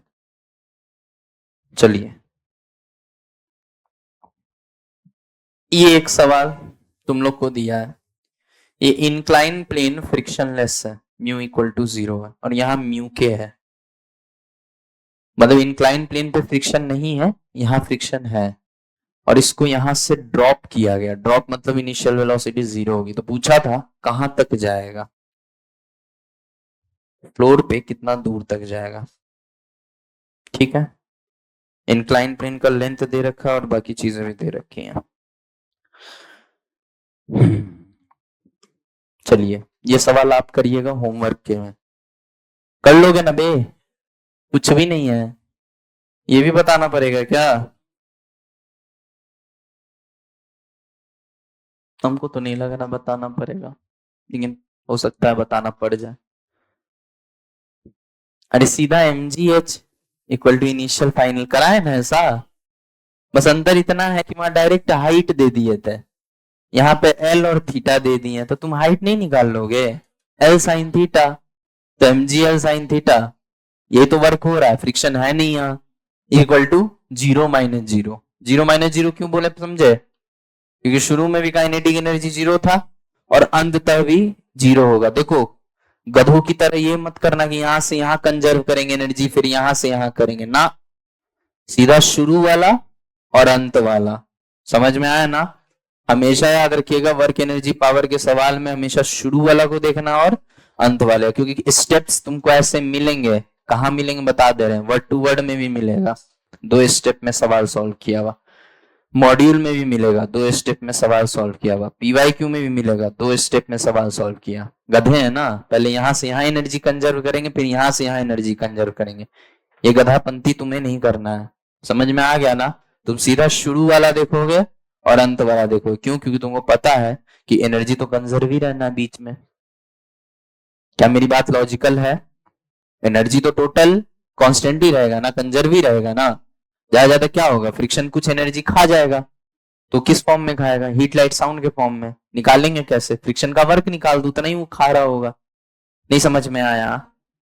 अब देखो ना, समझो यहां चल क्या रहा है, ग्रेविटी ने इसको एनर्जी दी, तभी पोटेंशियल से यहां काइनेटिक एनर्जी आ गया। अब वो काइनेटिक एनर्जी कहां चला गया, ये रुक क्यों गया वापस से? इसीलिए रुक गया क्योंकि फ्रिक्शन जो है नेगेटिव वर्क कर रहा है, फोर्स इधर है, डिस्प्लेसमेंट इधर है, तो नेगेटिव वर्क कर रहा है। और फ्रिक्शन अगर नेगेटिव वर्क कर रहा है, फ्रिक्शन अगर नेगेटिव वर्क कर रहा है तो फ्रिक्शन एनर्जी दे रहा है या ले रहा है? कौन सी एनर्जी इसके पास? काइनेटिक है ना जी, तू लेगा। मतलब एक तरह से इसका एनर्जी पूरा का पूरा सक कर लिया, तो ये क्या हो जाएगा, इसका काइनेटिक एनर्जी 0 हो जाएगी, नहीं हो जाएगा? कहां गया वो एनर्जी? फ्रिक्शन ले गया। किस फॉर्म में? हीट लाइट साउंड के फॉर्म में। समझ में आ गया? तो बस सिंपल सी बात है। तो बिल्कुल शुरू वाला देखो, अंत वाला देखो, और उसमें जो जो फोर्सेस ने जितना जितना वर्क किया उन सबको जोड़ के और नेटवर्क डन के बराबर कर दो। अब मुझे देखने से ही समझ में आ रहा है कि तुम जहां शुरू में थे वहीं अंत तक पहुंच गए। नहीं समझे? मान लो हम अमृतपाल को 50 रुपए दिए, बोले जाओ मिठाई खा के आ जाओ। अब फिर अमृतपाल को 2 झापड़ मार के चित्रांशु से 50 रुपए छीन लिया। हो सकता है ना? नहीं हो सकता है। मान लो ऐसा हुआ है, ठीक है, 2 झापड़ मार के 50 रुपए छीन लिया। तो अमृतपाल के पास शुरू में कितने पैसे थे? 0। अंत तक कितने हुए? इसका सीधा मतलब क्या है कि मैंने जो दिया है चित्रांश ने वही ले लिया है। नहीं आए बात समझ में? बस वही तो हो रहा है। ग्रेविटी ने कितना दिया है, mgl, mgl हाइट देखते हैं भैया, mgl साइन थीटा, इतना कौन ले लिया है, फ्रिक्शन ने ले लिया है। तो अगर हम कॉमन सेंस से भी लिखे तो mgl sine theta equal to work done by friction, answer यही आएगा। बना लो इक्वेशन तुम, तब भी वही आएगा। दिखाई इक्वेशन बना के, या बना लिया तुमने, बना लिया, क्या आ रहा होगा, mgl sine theta minus mu mgx equal to 0 minus 0, minus mu mgx को जैसे इधर लाओगे प्लस म्यू mgx। क्या तुम मैथ्स की भाषा समझ पा रहे हो कि वो क्या कहना चाह रहा है? वो कहना चाह रहा है शुरू में भी 0 था, अंत में भी 0 था, तो जितना लिया है उतना ही दिया है, या यूं कह लो जितना दिया है उतना ही वापस ले लिया है। समझ में आया या नहीं आया? तो जितना दिया है उतना ही वापस ले लिया है, तो यही तो हुआ। तो x का मान क्या आएगा, जल्दी बता, mgl sine theta upon mu mg काट ही देते तो अच्छा रहता। तो क्या आ गया, l sine theta upon mu, वहां h बाई म्यू था। मेरे लिए ये सवाल वो सवाल सेम है, बस l का वैल्यू l ना देके, h का वैल्यू h ना देके l साइन थीटा है। नहीं आई बात समझ में? और तुम जाके देख लेना, इसको अलग ईयर में दिया, उसको अलग ईयर में दिया, उसको अलग ईयर में दिया, इससे बाहर औकात नहीं है एनटीए की, चल जाएगा जितना हम नोट्स में पढ़ा देते हैं। समझ में आ रहा है या नहीं आ रहा? सिर्फ उसको समझ लो, बाकी बातें छोड़ो। अगर तुम नोट्स को ढंग से अगर सिर्फ कर लोगे ना, तो भी तुम्हारा 170 प्लस नंबर आ जाएगा। समझ में आ रहा है? चलो आगे बढ़ते हैं। हाँ बोलो बेटा। हाँ हाँ, फ्रिक्शन लगता है, हाँ फ्रिक्शन जो है फिर इसके अलोंग लगता है, फ्रिक्शन में वो काम नहीं करते हैं, लेकिन हमारे पास तो ट्रिक है, फिर हम थोड़ी इसको ऐसे जाता हुआ मानते, फिर हम यूं और यूं मानते। उसी के लिए तो ट्रिक बताया है रे गधे, जहां फ्रिक्शन नहीं होगा इंक्लाइन प्लेन में, उसमें तो सीधे तुम कर रहे हो ये ट्रिक। तुम बैकग्राउंड सेट हम करते हैं, तुम बैकग्राउंड को समझो, क्यों हम ये सर्कुलर डोम देके फ्रिक्शन वाला दिए, और फिर क्यों हम बोल रहे हैं कि इसको ऐसे रखो कि ऐसे रखो कि ऐसे रखो, मेरे लिए सब एक समान है।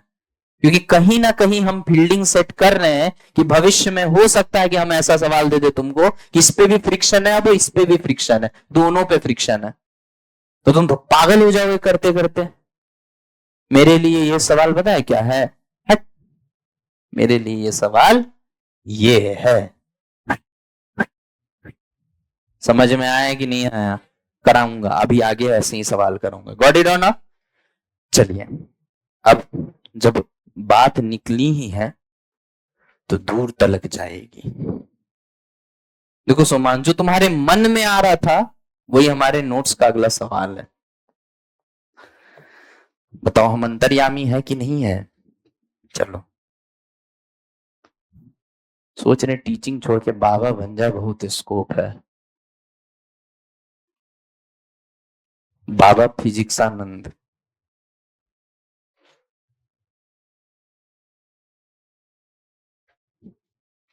आ गया नहीं इंक्लाइन में फ्रिक्शन? फ्रिक्शन काहे हंस रही है रे तू, दोनों मजाक उड़ा रही है मेरा सुअर? ध्यान सीधे देखो, आ गया ना फ्रिक्शन। सवाल यह था एक्सटर्नल फोर्स के द्वारा वर्क बताना है, बॉडी को स्लोली स्लोली लेके जाना है। अच्छा, इस स्लोली का मतलब क्या होता है, क्या हो गया बता? अच्छा, इसका लेंथ नहीं बताया ना, सॉरी सॉरी शोमांश सॉरी, इसका लेंथ एल है, ठीक। अब बता लॉन्ग कट बताएं कि शॉर्टकट बताएं?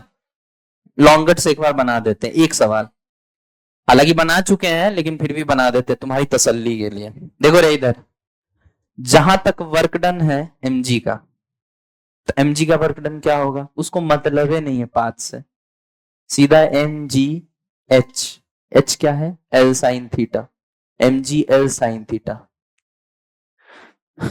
अच्छा, mg का वर्क डन क्या होगा, नेगेटिव। अरे नीचे लग रहा है, बॉडी ऊपर जा रहा है, समझ में आ रहा है ना, प्लस फ्रिक्शन का वर्क किधर होगा, mu mg cos theta into L. अब गलती से बच्चा यहां गलती क्या कर देता है, बच्चा गलती क्या कर देता है यहाँ पे, इसका भी एल साइन थीटा ले लेता है। फ्रिक्शन किसके लॉन्ग लग रहा है, एल के long, L sine L, L के लॉन्ग लग रहा है या एल साइन थीटा के लॉन्ग लग रहा है या एल कॉस थीटा के लॉन्ग लग रहा है? एल के लॉन्ग लग रहा है ना बे। फ्रिक्शन का वर्क क्या लिखेगा? प्लस ऑफ माइनस, माइनस क्यों? फोर्स नीचे है, डिस्प्लेसमेंट ऊपर है, माइनस क्या हो गया? Mu M g cos theta, यहाँ पे थीटा कांस्टेंट है, यहाँ थीटा कांस्टेंट है, नीट में आ सकता है। थीटा वेरिएबल हो गया तो जी, थीटा कांस्टेंट हो गया तो नीट। सवाल दोनों सेम है, बस ध्यान से देख तो बस इतना अंतर है कि यहाँ धागा लगा के खींच रहे हैं। क्या पता मेरा मूड चेंज हो, यहाँ पूली लगा के फिर यहां से इंसान बिठा दूं, हो गया वही सेम सवाल। नहीं आया समझ में? अरे तुम कॉन्सेप्ट पकड़ रहे हो कि नहीं? रटना नहीं है फिजिक्स को, फील करना है कि क्या चल रहा है। Got it? Minus mu M g cos theta into l, got it और नॉट?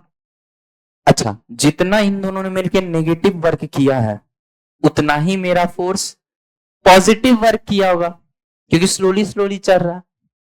नहीं आई बात समझ में? क्योंकि चेंज इन काइनेटिक एनर्जी क्या लोगे? 0 माइनस 0, क्योंकि स्लोली अगर चल रहा है तो यहां भी स्पीड 0 और यहां भी स्पीड 0। समझ में आ रहा है कि नहीं आ रहा है? धीरे धीरे चढ़ाने का मतलब ही यही है, तो जितना तुमने दिया उतना हमने लिया। गॉट इट और नॉट?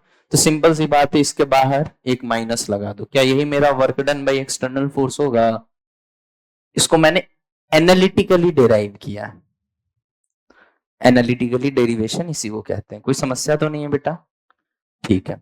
अब बोला नहीं नहीं एनालिटिकल डेरिवेशन नहीं चाहिए, डिटेल वाला बताओ। बोले भाई तेरी पगला कहीं का कहाँ फंसा दिया है। बताओ ये क्या हो गया? एम जी साइन थीटा हो गया। एफ एक्सटर्नल हमेशा इन दोनों के बराबर होगा किसी भी पॉइंट ऑफ टाइम पे, तभी स्लोली स्लोली चढ़ पाएगा। बोलो बताओ एफ एक्सटर्नल क्या है? M g sine theta plus mu M g cos theta. Work क्या होगा? एफ डॉट डी एस, लेकिन यहाँ एफ डॉट डी एस नहीं बोलूंगा, एफ डॉट एस बोलूंगा। पूछो का है? फोर्स कांस्टेंट है, ना एम जी बदल रहा है ना थीटा बदल रहा है ना म्यू बदल रहा है। बोलो रे नालायक को, वर्क डन बताएं। वर्क डन एफ तो आ गया, m g sine theta plus mu M g cos theta, और फोर्स भी इधर, क्योंकि हम तो इसको देख रहे हैं ना, फोर्स भी इधर और डिस्प्लेसमेंट कितना? एल, एल हो रहा है ना, यहां से यहां आ रहा है डायरेक्शन में, फोर्स के डायरेक्शन में जो डिस्प्लेसमेंट है वो एल है या एस है, जो भी है एल है ना। अब इसको क्या कर दोगे? एल से मल्टीप्लाई। देखो तो ये दोनों आंसर सेम आ रहा है। ऐसे करते हैं गधे।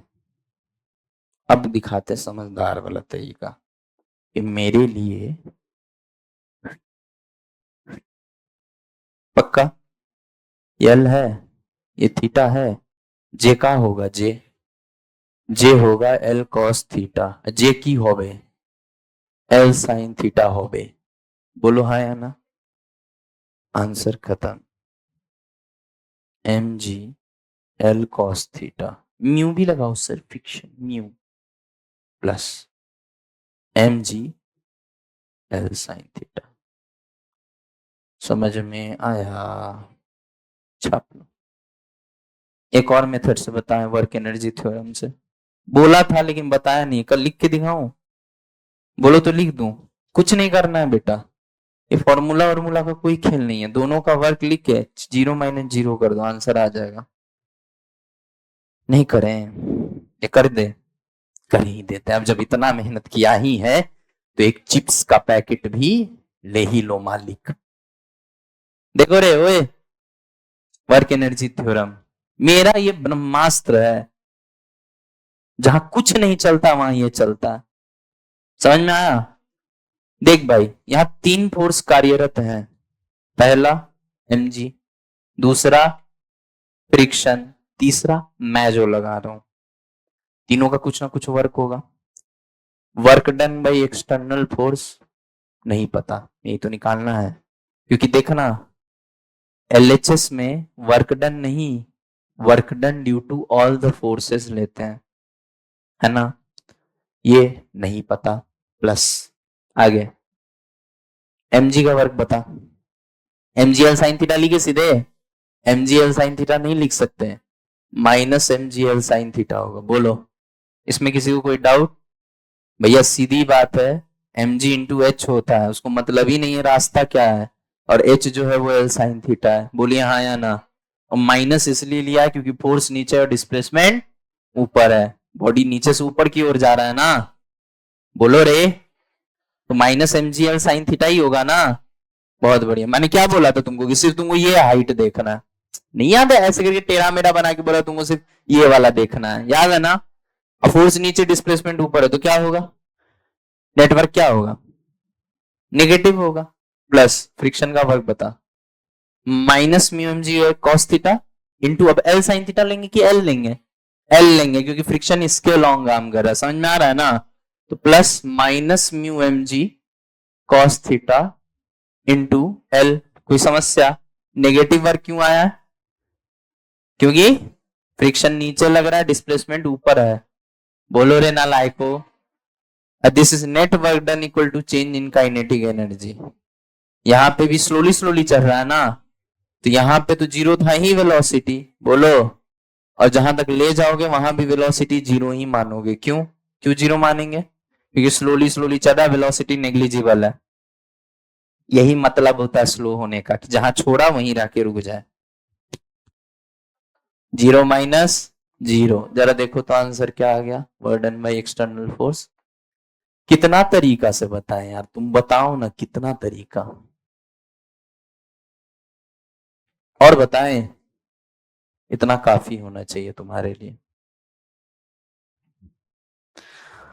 कुल मिला के याद तुमको दो तरीके रखने हैं, या तो वर्क एनर्जी थ्योरम लगा लेना, बोलो रे, या फिर या फिर समझ में आ गया ना? आज के बाद सारे सवाल ऐसे ही होंगे।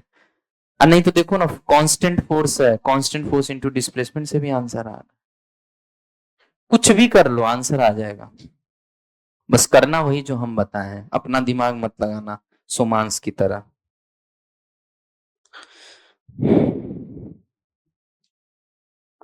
शेप की बात करते हो तुम,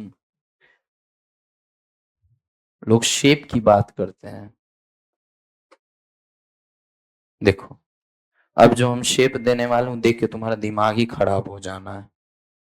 ले निकाल वर्क, अब कर इंटीग्रेट,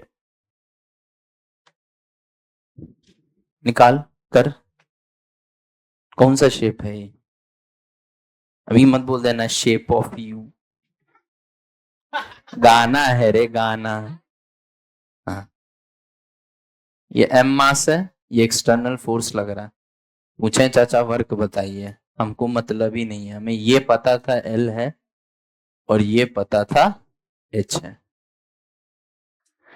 अब अगर बेटा तुम इंटीग्रेशन करने बैठे तो तुम तो पागल हो जाओगे। पहली बात तो यही नहीं पता ये कर्व कौन सा है। मेरे लिए ये सवाल सिंपल सा सवाल है, फ्रिक्शन म्यू है। जल्दी बता रहे हैं आंसर।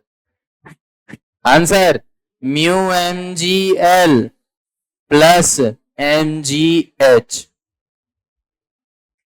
अब इस शेप में कुछ भी भर ले। क्यों ऐसा सवाल करा है जानबूझ के? तुमको ये फील कराने के लिए कि अब मैं कुछ भी कर सकता हूं, कुछ भी कर सकता हूं, ये भी दे सकता हूं तुम्हें, ये भी दे सकता हूं तुम्हें। समझ में आ रहा है या नहीं आ रहा है?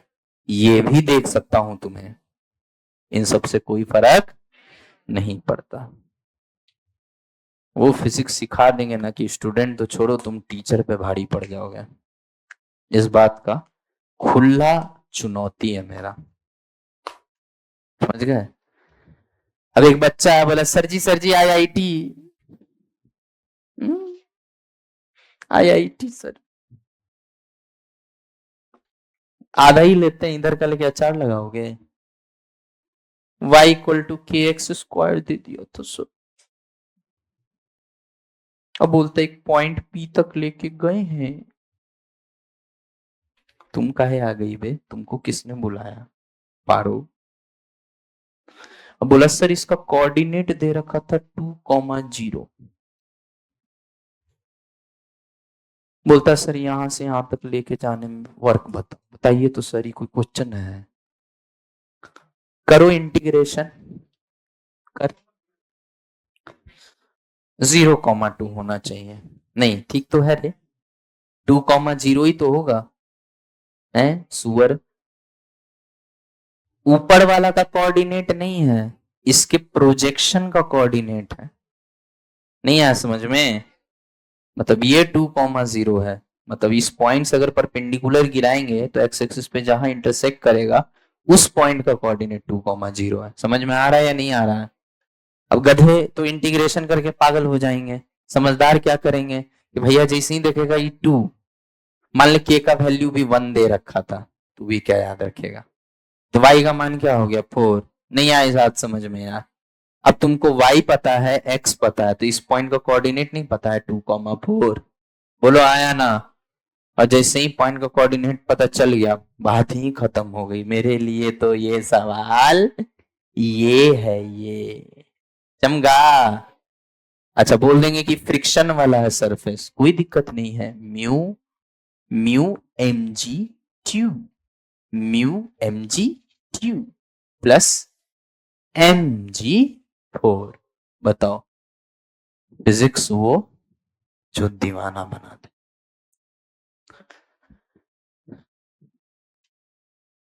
इससे आसान भी कुछ हो सकता है यार, बता दो तुम। इससे टफ तो तुमको 9वीं 10वीं का फिजिक्स लगता होगा, जब तक तुम हमसे नहीं पढ़े थे तब तक। अब इतना भी नहीं लिख पाओगे कि ये म्यू एम जी 2 और ये एम जी 4। मैं 7वीं कक्षा के बच्चे से जेई निकलवा सकता हूं, अगर मेरे से अगर ढंग से फॉलो कर ले मुझे, तो कुछ करना ही नहीं है। M g 2 plus m g h, mu M g h x plus m g h. समझ में आ रहा है या नहीं आ रहा है? नीट निकालने के लिए 7वीं कक्षा पास अगर आप हैं तो आप नीट में ऑल इंडिया रैंक 1 ला सकते हैं। फॉलो बस करना पड़ेगा जो हम बोले उसको। अपना दिमाग लगाओगे या पिछला मास्टर को याद करोगे तो बर्बाद होने की गारंटी है, जिम्मेदारी मेरी नहीं होगी। भूल जाओ उसे जितना जल्दी हो सके। जल्दी कॉपी करो रे। ध्यान से देखिए, ये एक एम मास का ब्लॉक है और उस पे एक्सटर्नल फोर्स लग रहा है, और वही फिर से वही बात स्लोली स्लोली लेके जा रहा है। समझ में आ रहा है ना? स्लोली स्लोली लिखना बहुत जरूरी है, अदरवाइज ये सब कुछ गलत हो जाएगा। अरे समझ आ रहा है बे? स्लोली स्लोली नहीं होगा तो ये 0 - 0 कर पाओगे? तुम्हें समझ आ रहा है ना एक एक बात का मतलब कि क्यों स्लोली स्लोली बोल रहा है? बहुत बढ़िया। बताइए, वर्क डन बताइए। सुन ध्यान से, पहले सवाल ध्यान से, जल्दीबाजी में आंसर मत देना। ये L1 है, ये H1 है, और इसका जो फ्रिक्शन है वो μ1 है, और ये L2 है, और ये यहां से H2 है। समझ में आ रहा है? और इसका μ2 है। सबसे पहले मैंने टफेस्ट केस ले लिया, हो सकता है पूरा म्यू सेम भी ले सकते थे हम, लेकिन मैंने अलग अलग ले लिया। पूछा ये सवाल हमारे लिए, जल्दी कर फटाक से आंसर। ये आंसर आना चाहिए भाई सबका, नहीं आएगा आंसर दिमाग खराब हो जाएगा मेरा। सिंपल, तुमको बी ए स्टार सिखाया है, खत्म हो गया। कितने बच्चों का आंसर आ गया? बहुत बढ़िया, वेरी गुड। चलो इधर देखो, 2 कौड़ी का सवाल है, 2 कौड़ी का। बता रहे, जल्दी फटाफट बोल। तो पहले फ्रिक्शन कर लेते हैं। Mu M G L1 plus μ1 लिखिए सर, μ1 है हाँ, प्लस mgh1। पहुंच गए यहां तक? अब इसके आगे μ2 या μ1? μ2 mgl2, नहीं आया समझ में, प्लस mgh2। कितने बच्चों का ये आंसर आया है? यही आंसर है। देखा बेटा, सवाल है और आंसर है, और बीच में कुछ नहीं है। समझ में आया? अब लोग ये देख के मेरे ऊपर कमेंट करते हैं कि केटी सर के क्लास में तो कुछ पढ़ाते ही नहीं है, वो सीधा सवाल लिखवा के बस आंसर रटवाते हैं। जो क्लास में बैठा है उसको सब समझ में आ रहा है कि वो क्या लिखवाया है, जो क्लास में नहीं बैठा है उसको कुछ नहीं आएगा कि क्या करवाया। समझ में आया? छापिए अगला सवाल। अच्छा, सबका आंसर आ गया है क्या? चलो तो नेक्स्ट क्वेश्चन में आते हैं। नेक्स्ट क्वेश्चन वही है जो भी थोड़ी देर पहले आपसे हमने बोला था, जेई वाला। मिलने की तुम कोशिश करना। ए, only I can sing in my class. बताओ रे जल्दी। ये एक ब्लॉक है, इस पे एक्सटर्नल फोर्स लग रहा है, स्लोली स्लोली ऊपर ले जा रहा है, और म्यू फ्रिक्शन कोफिशिएंट है। समझ में आ रहा है या नहीं आ रहा है? जहां तक गया है उस पॉइंट का प्रोजेक्शन जो है एक्स एक्सिस पे वो है 2,0। जल्दी से आंसर बताओ, फटाक से एकदम। ओरली बता दो तो और मजा आ जाए। Mu M g 2 + mg8। Physics बिना बहुत बढ़िया, जल्दी बताइए। Mu mg2 + mg8। लो ना, एनर्जी कंजर्वेशन लो उसकी। समझ गया ना? बाकी तो तुम लोग समझदार हो। अगला सवाल। अरे टाइम नहीं होता है कभी।